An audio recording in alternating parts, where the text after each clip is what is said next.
Good day. Welcome to kingwilliamruleseverything. We have out the Atari video computer system, the Atari 2600. And back in the early 70s, or actually late 70s, early 80s, if you wanted to play video games at home, you got one of these or an Intellivision. And that was pretty much the only way you could play arcade games at home. So you got one of these and the cartridge that you want to play, jammed it in, hooked up to your TV, and away you went. Doing this now with this guy, a little more challenging because you'll basically need a composite monitor, a little switch box, because you think, oh, one cable, just one simple cable. Who's used to just plugging one cable and usually a whole bunch of cables, unless you got HDMI. So a little more challenging to hook up to your TV set now. It's doable, but it's a little more challenging. And then you're going to get 40-year-old hardware, 40-year-old cartridges, 40-year-old joysticks. So a little more work is going to be involved in money. You can kind of do a little bit more modern, get yourself a Retron 77, which I highly recommend. Love the Retron 77. Lets you play original cartridges, put stuff on ROMs, and you use the original joysticks on HDMI. But if you want to use emulation, we're going to take a look at Stella, one of my favorite emulators. And what's absolutely amazing about the emulator, January 2021, it's still being updated. So you can imagine something that's 40 years old, an emulator for 40-year-old hardware still being updated. So bug fixes and updates. And you got to give these guys credit because it's the emulator I always go back to. But let's go take a look at it. Let's go over here. Come on, let's take the cartridge. Let's go over here. Okay, we'll go to the website. It's stella-emu.github.io. stella-emu.github.io.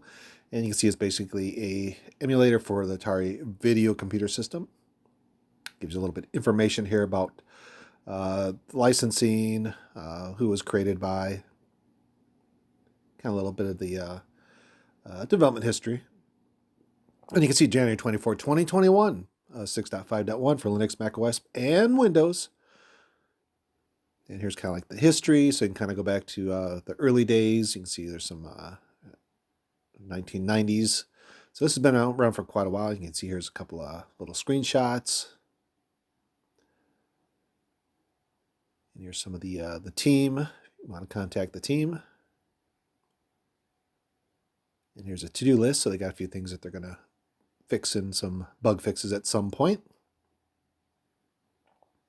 Kind of really amazed that this is still being developed. And here's kind of like the help.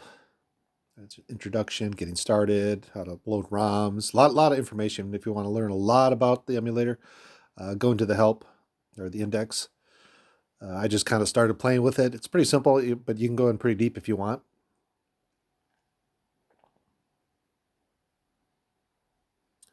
And here's the downloads. You can see there's x86 or x64, x86, 132, Ubuntu, Raspberry Pi. And if you look, there's the firmware or the version for the Retron 77. So that's pretty cool.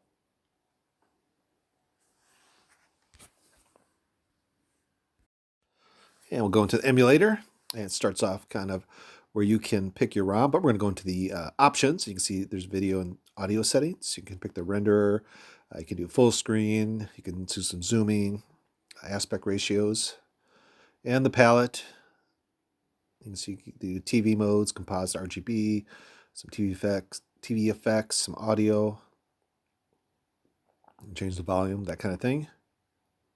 Quite a lot of settings in here.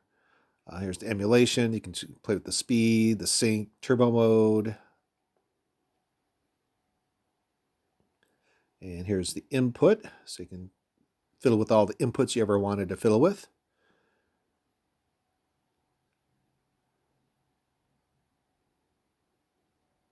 And devices and ports. You can do paddle sensitivity. There's user interface. You can change the color of the interface if you want. Some mouse wheel scrolls, different things like that. A lot of features. And here's the ROM path. Where you're going to save snapshots. You can take snapshots while you're playing the game. The audit ROM. There's some system logs. And there's the help and about. See 6.5.1. And there's a developer mode where you can do some developer settings, but I'm probably sure most of the people are not going to play with those settings. And say close. Now we're going to load a ROM. I think we're going to play Burger Time. So you can see I got a folder called Atari 2600. And we'll click on Burger Time and launch it. And I'll play a little bit of Burger Time here. This is kind of a it's a fun game in the arcade. The Atari 2600 port's a little on the cruddy side. It's still a nice playable game. It's kind of hard to tell what some of the characters are. You can tell like the hot dog. And I think if you look up at the right hand side there, the white flashy thing is supposed to be an egg. And I think the brown piece in the middle is a hamburger. I know there's like a pickle somewhere. Kind of a crude game, but still kind of fun. You get the idea of what it is. I'll kind of skip ahead here in a second to more towards the end, so you have to watch the whole game, but you get an idea. I played pretty much a lot of ROMs on this, and I've never had any problems with any of them. They all played just fine. And here we skipped ahead. So you can see we solved the game, or solved the first level.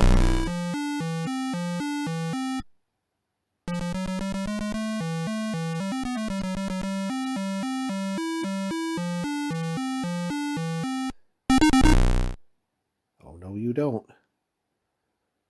Come on, guys, get out of the way. I'm going to win.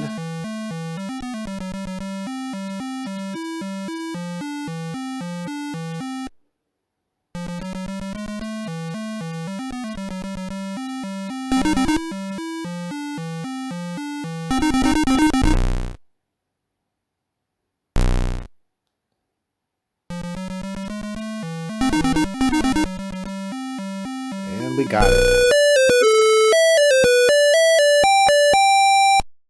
And there you go. That is the Stella emulator.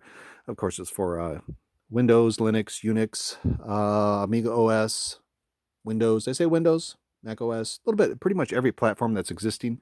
There's a version of it for that, so you get to really enjoy reliving the old days of kind of the more vintagey games. And you really do start to appreciate games now when you look back at these. But these, even though they're kind of simple, graphics very basic, still a lot of fun. And using an emulator, I think, is a great way to go, especially with having them still updated. And I give them credit for that. So I hope they get thousands of downloads and people keep enjoying it and enjoying the 2600. So I hope you guys enjoyed the video. That you guys have a great day.